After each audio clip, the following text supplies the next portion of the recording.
Tools for techs, short-term trading, help with direction, using my favorite studies and applying them to intraday charts.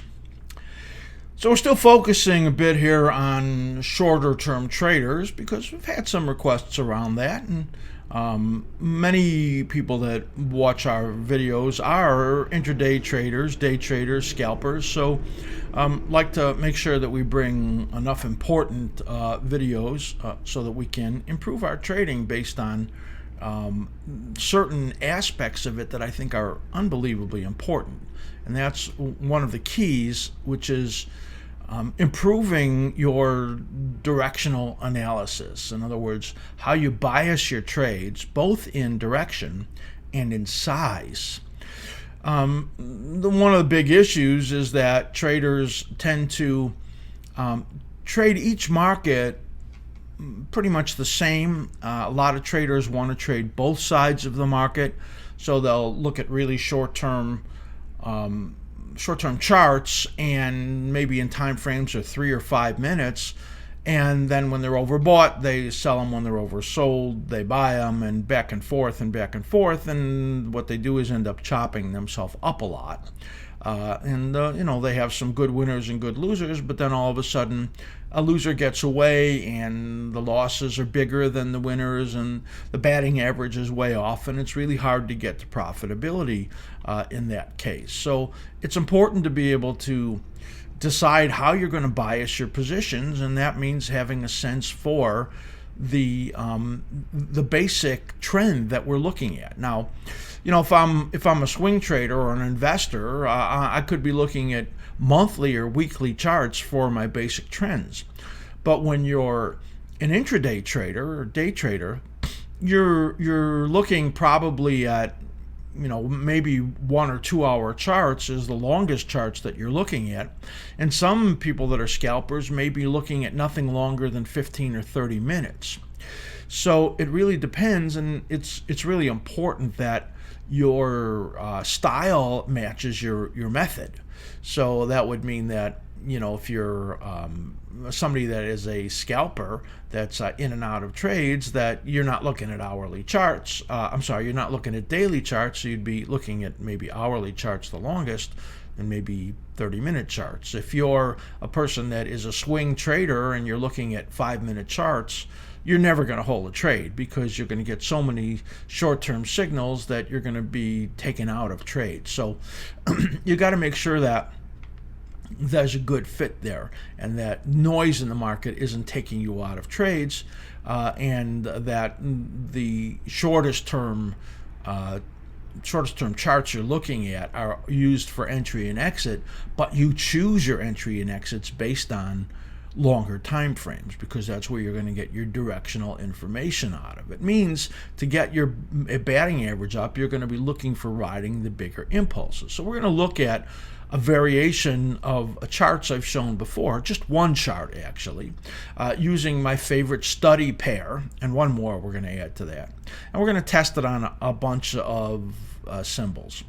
Again, going back to that batting average idea, what we want to do is improve that win-loss ratio. If you watched my workshop, The 5 Essential Building Blocks to Successful Trading, you will know that in our 5th building block, which is about creating your winning formula, we talk about the importance of the balance of win-loss and the balance of the size of the win versus the size of the loss. And we try to shoot for a number about 1.3.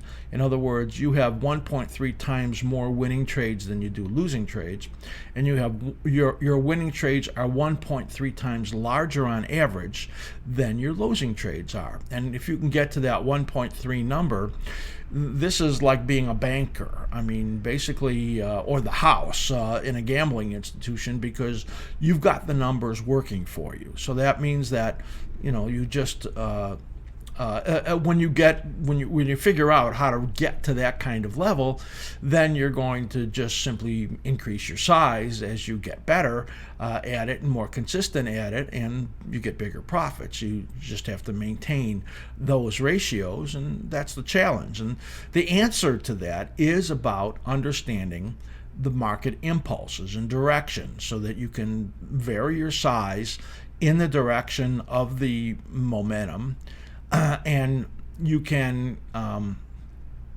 control your losses by not entering against that momentum. So in other words, you're going to have more winning trades than losing trades and bigger winning trades than losing trades. So that's the importance of that.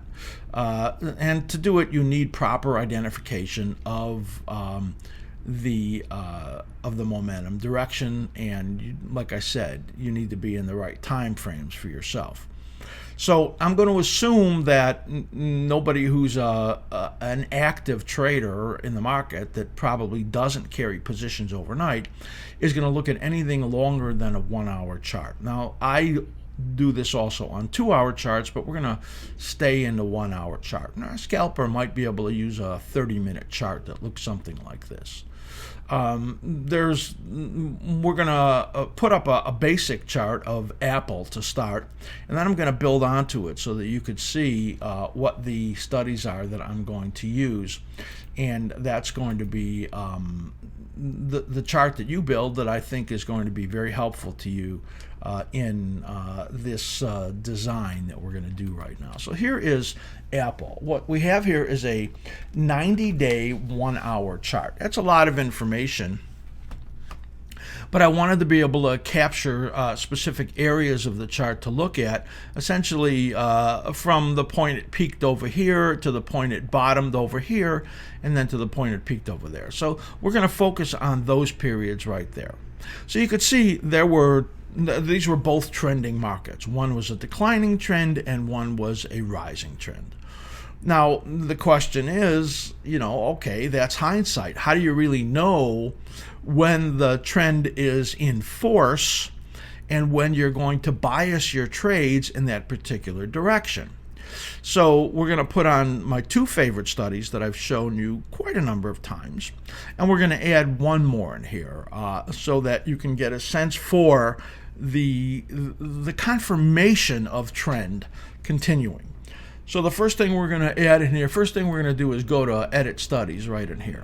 And we're going to add, of course, a slim ribbon right there. I've got a lot of those in there. And we're going to add projection oscillator right here. That slim ribbon's on the bottom because those are on the top because those are moving averages.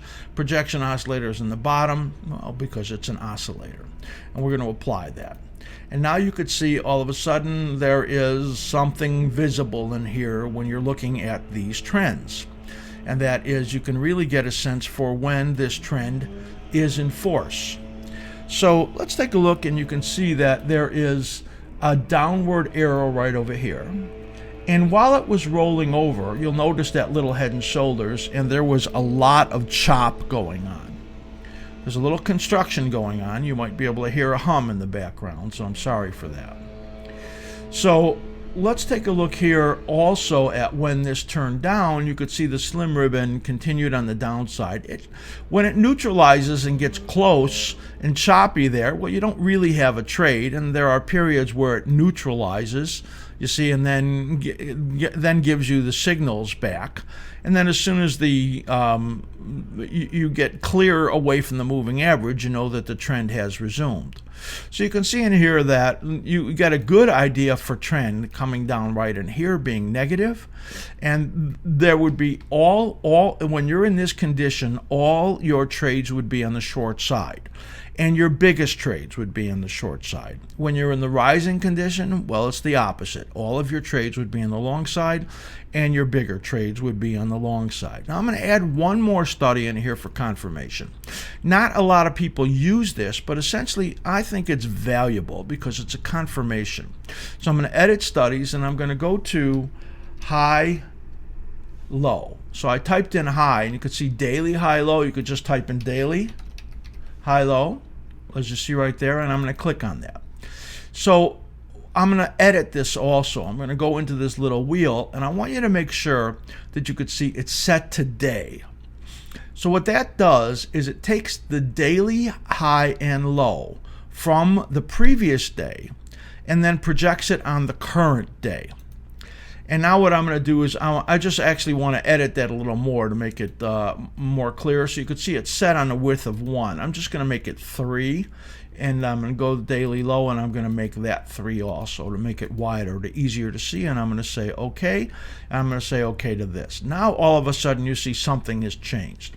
So now let's grab just the decline, and then we'll look at just the advance so you get the right idea in here. And we'll look at how all 3 indicators work together. So once the slim ribbon on this 90-day hourly chart, or on an hourly chart, or if you do it on a 30-minute, it'll look similar. If you do it on a 2-hour, it'll look similar. But I think 1 hour is probably the right thing to look at.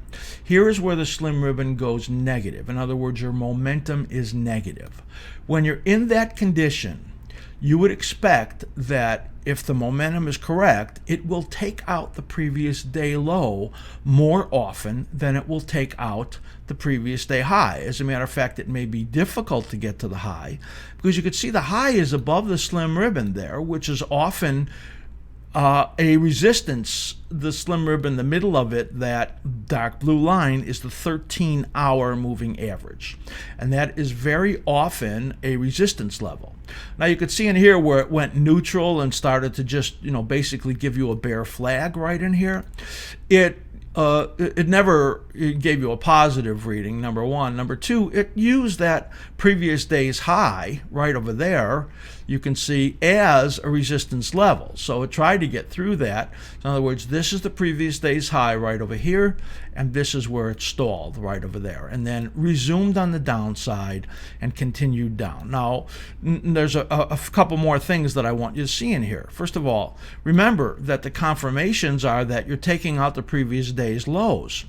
Secondly, when the projection oscillator gets overbought in a condition of negative market, then each of those is really a sell location.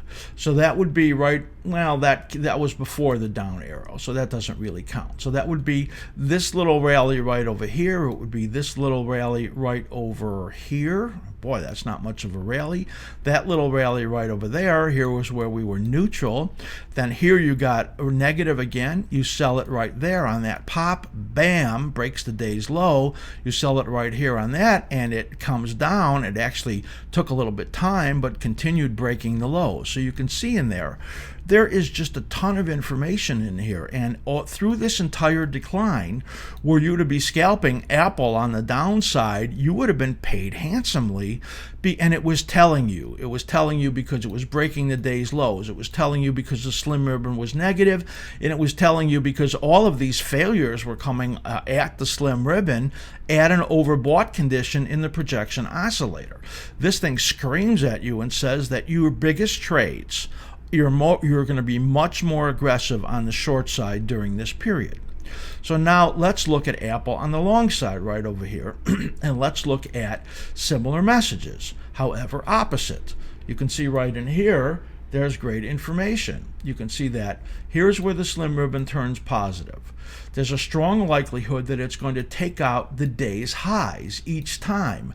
And each time it did that. Now here it went into a consolidation and neutralized momentum. That was actually a bull flag. You could see it forming in there. And then once it, right over here, you got the signal on the slim ribbon there that it turned positive again, and you started to get above the slim ribbon right here, then it was positive and started taking out the day's highs. Now you could see it actually stalled at the day's highs right over here and then took out the day's low, turned negative again, and then you had a little more of a negative message. So you can see in there that that was outstanding. And if you look at all three things working together, again, on this 1 hour chart, you're going to see that under a condition of positive momentum, if this gets to oversold and nothing has changed here, it's just going to scoot to the upside. You could see that. This one got oversold right over here. It tried to get up, but it was in the flag, and you were just getting this consolidation. That took a while. Notice it kept getting overbought in here, but it wouldn't go down.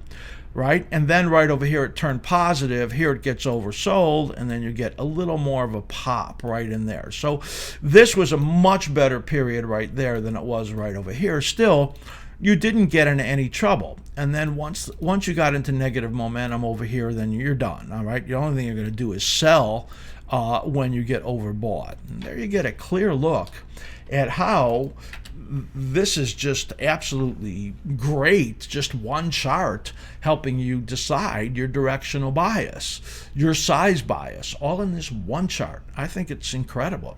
So now we're going to test it a little bit and look at some other. We'll look at two more stocks. Then we're going to look at some, the indexes and a couple futures and look at them kind of quickly. And you can see a little more type of analysis I added to it. But still, I think you're going to find a lot of information in here, pretty valuable. Let's just jump over to Tesla, TSLA, and we'll pick out a couple of times. Now, there's a lot of movement in Tesla, as you can see right in here. So it's been really choppy over these 90 days, but there were waves of movement in there that are really very clear. So let's just, look at this period right in here, that choppy period and decline, and you can see the same thing happened. You got oversold over here. It was telling you it will be taking out the daily lows. It did that. Then it got, and again, this was a sell right over here. This was a sell right over here. And then when it turned positive right there, you got one buy, I would say right over here, that didn't give you a lot. There was a whipsaw in here, and you would have been forced out of your position probably right over there, as that one didn't really work. It's not going to work 100% of the time, but then look what happened over here. It turned red. You can see that. There it turned neutral. Here it turned red. You can see that right there. And look what happens when it turned red. It moved down really sharply as it took out this day's low very easily, turned red, and then went into a sharp downside move. Then you can see right over there as I move forward, look at that. Turns positive. This one worked exceptionally well. As here's your upward momentum right over here. Here's your buys right over there, which gave you this upside move. You never lost upside momentum in here at all. You kept taking out the day's highs, taking out the day's highs. How many lows did you take out over here? None. That is the reason why this is so valuable. Just absolutely great. When you look at Tesla, you could see the same thing here on the downside. It signaled those declines also. And this trip to the downside just absolutely phenomenally good as it turns negative right there. And we're looking at the last 4 days of trade right in here. It turns negative right here. And all of this taking out each day's low, not even getting near getting out of the slim ribbon. Everything in there is negative that you're looking at, and just absolutely great information in there. Facebook has been absolutely in a collapse. It seemed like it was the right thing to do to look at that one. Let's just look at here as we look back over these last few weeks. You can see that it worked phenomenally well through each of these periods. Here's your sell right here, takes out all the lows. Here's a beautiful short side entry at this point right here at that previous day's high. Negative momentum, just super negative entry right there. Here is your positive momentum. You get a long entry here, a long entry here, and all of these highs getting taken out. Again, there was only one low taken out, and there's a little whipsaw. You see that little negative right there, and then it turns positive. So again, when the slim ribbon gets really close together, then you know that you're in a spot where it's confusing, and then you just have to let it open up again. And then look at just this last period right in here, as it was strong, right? Facebook was moving up, momentum positive through this whole period. It then started to go neutral and chop a lot. Then here was the bad news that came out. So here was your downward momentum when it started right there, and never was able to get overbought. But here in these last 2 days, it just said to you, you can't buy it. I mean, you just can't be on the long side of it, because you want to manage your bias really well. And a lot of people that would have been bottom picking in Facebook would have been fighting this massive downside momentum, which we don't want to do. We want to use that momentum to help our batting average. We want to get to the end of a month and say there was 20 trading days in that month, and we had in that period 40 or 50 trades in those 20 trading days, and the losers were 1.3%. The winners were 1.3% bigger than the losers. We had 1.3% more winning trades than losing trades. And you figure it out, and you're going to see how much of a return you had on the capital that you used during that period. If you get to those numbers, it will be phenomenal.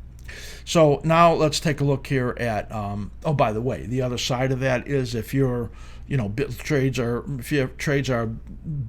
bigger losers than winners, and you have like as many winning and losing trades, the numbers are going to be negative.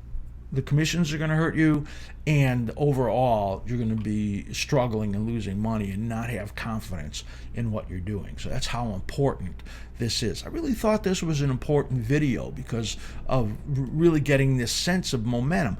Sometimes you're going to struggle with it. It's going to chop, but sometimes you're going to catch these monster trades, and man, does that swing your numbers into your favor. Okay, so we're going to look at a few more in here as we analyze the S&P 500 SPX.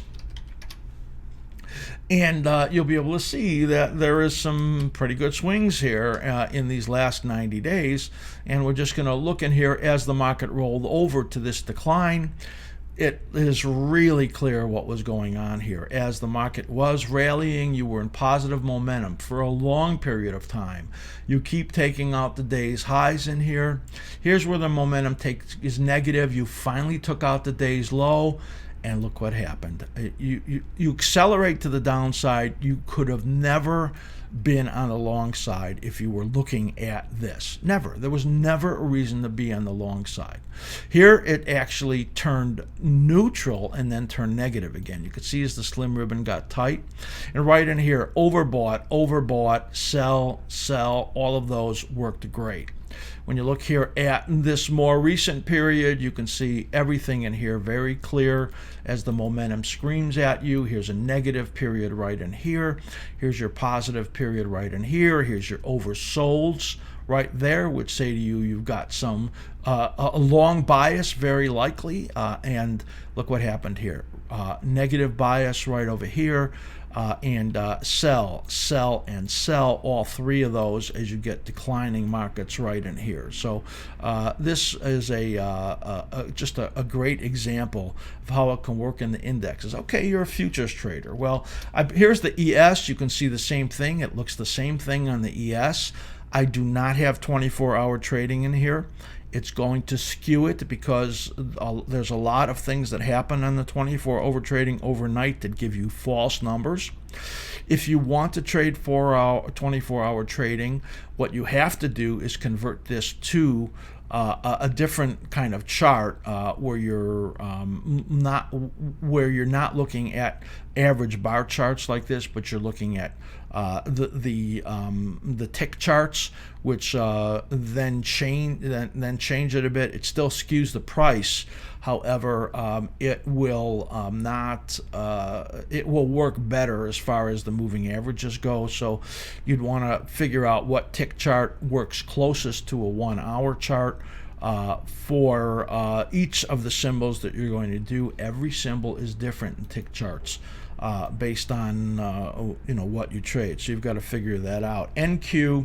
Now, before I go to the NQ, I want you to notice here that the S&P 500 has been in this downtrend right over here, and NQ moved up very strongly during this period. That's the NASDAQ, stronger than the overall stock market. So during this period right over here where it was making new highs, where the S&P was not, you can see all the signals right in there. It keeps taking out the day's highs, positive momentum that began right over here, and here was one strong buy signal right over there. You're still gonna, if you don't have buy signals, you're still gonna trade on the long side, right? When you see that, here's where it turns negative, and the NASDAQ has turned a lot more negative, And here's a sell signal right in here. Here's actually one right in here and a close one right there. And as it starts, look at here, it was getting support right on those days lows right there. But look what happened when it actually broke under it. Wow, that was a huge gap.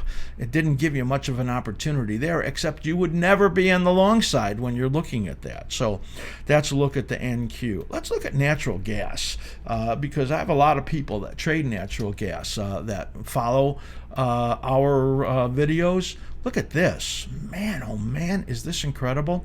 Natural gas futures right over here. You can see this on that downside gap turned negative. And look what happened. Keeps taking out the day's lows. You had 1, 2, 3, 4, 5 short entries during that period. If you're only, remember, you're only looking at short entries during that period. Here it turns bullish. Here's where you get a positive reading, but look at the difference in the way the decline looks versus the way the advance looks. Still, if I grab this portion right in here, you can see what happened. It turned positive. You got a pretty good rebound in there. Right at this point, here was your, long side entries right in here where it was positive. Look at the highs getting taken out here. How many lows got taken out? Well, one, they couldn't even stay under it right there. So that's why the importance of the high-low indicator is the confirmation is great. And right over here, negative momentum, and this is where you'd be on the short side. Here was a short side entry right over here. You could see that, and then we got another one right over here, which is now falling right in that period right over there. So great 3 indicators when you look at that. And let's look at one more, /GC, that you could see right in here. I did something a little bit different in here for you to see. So let's just look right over here. What I did was I moved over the from the daily chart into the support resistances into the 1-hour chart. So here's your support resistance right over there. Let's see, what do I have this on? Default, it might be default 2. No, it's not. So it's default 1. Just want to make sure I had the right one up there. So you can see in here what you get. Not only do you have the information about momentum, but you have the information about, well, here's the big resistance up here, and then here is your support. So here's your fib support zone right over there, and you could see you got into negative momentum here and here on gold, and it came down and started to take out the day's highs in here. It got support right above that fib zone, and it's doing the same thing right here. And you can see negative momentum got kind of choppy, right? Negative momentum right in here, negative momentum right in here, and these last 2 days showing a lot of weakness there. So I wanted to show you this because what I did was I overlaid that information coming out of the daily chart onto this 1-hour chart so that you can see the value of putting in some support resistance zones also to add to that. So that's a look at gold using the same information. So we looked at a simple chart, right, with a lot on it, and a way to really bias your position. Again, when I say bias, it means you're going to be more aggressive based on the momentum direction that we're seeing. That's proven by 3 different indicators, the slim ribbon, or if you want to use other momentum indicator, I think the only other good one in this case might be the MOBO breakout band. Remember, that's FW_MOBO breakout band. And then if you want to use that, I think it'll work fine if you don't like the slim ribbon. You are looking at the projection oscillator for confirmations about the momentum. Remember, if it's positive momentum, you're going to be looking at when it gets oversold and make sure that the positive momentum is still there. And then that is a very high probability entry zone on the long side. The opposite on the downside, when momentum is negative and the projection oscillator is overbought, then you're getting set up for another impulse to the downside, confirming that downward momentum. And then we put in these daily high lows, which you can see confirms the momentum really well as it continues to take out the highs in positive momentum and not touch those lows, or continues to take out the lows on negative momentum and it doesn't touch the highs. So just an absolute great look at a way for you to greatly improve your batting average. I think that if you want to test this, you can't test it for a day, because there are choppy periods. There are periods where the market goes into some fluctuations and changes, and maybe you get one trade in a day or something like that where you don't really have a good sense. You've got to do this for a month. You've got to do it for 3 months, where you have this always in front of you to give you some sense of the bias that you want to be in. And go back and look at the previous month and say, what was your win-loss batting average? What was your average trade percentage? How big of a percentage was your average win versus your average loss? And then how much does it change? How much are you able to calculate that you improved based on being able to catch those bigger waves in the market because of the way you have biased? You can see I showed you on stocks, I showed you on indexes, I showed you on futures, and it's just I think a tremendous add-on to what you do now as an active trader to really improve your bias. Love to hear back from you after you've seen this or you try it, and let me know what you think about, I think, just an absolute great simple way to improve your win-loss ratios. Thanks. Let me know. See you in the next segment.